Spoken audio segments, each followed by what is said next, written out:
ladies and gentlemen, I'm just going to talk about a few knickknacks that I have laying around. So let's talk about this piece right here first. I've relayed the story several times about when I was invited to the German Paratrooper reunion in Braunschweig in 2001. And when I was in the cemetery with the German veteran paratroopers, when they were honoring their dead, a group of radical left-wing German youth attacked the old men.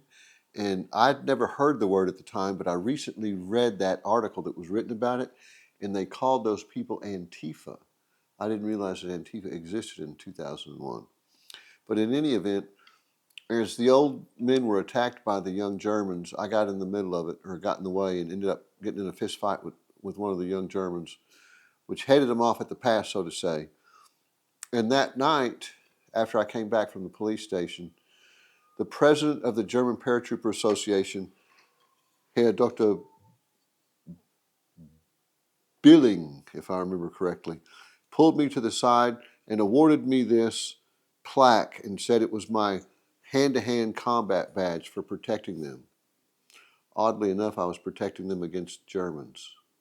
There it was, an American, son of an American veteran that fought German paratroopers, ended up getting into a fist fight in Germany in a German graveyard full of German paratroopers to protect the German paratrooper veterans from the German youth of today, which turns out they were Antifa. So that was kind of a cool deal. It was a highlight for me, and I was very proud that he gave me this. They actually took a picture of it and put it in their Paratrooper magazine, which I have a copy of somewhere.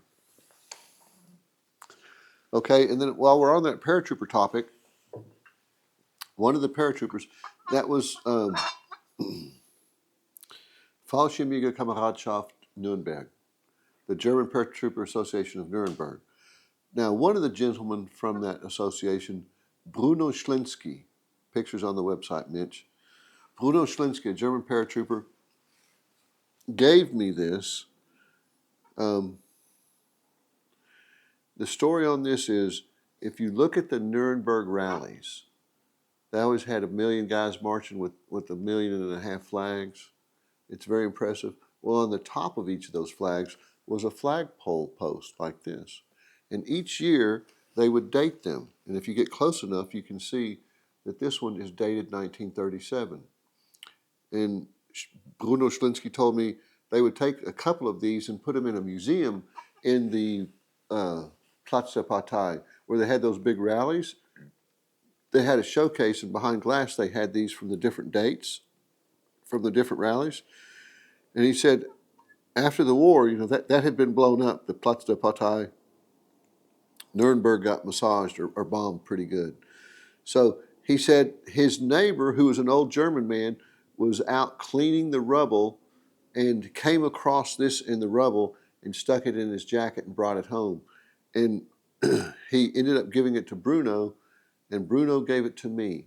So this was carried at the Nuremberg rally at the Platz der Partei in 1937 on top of one of those flagpoles.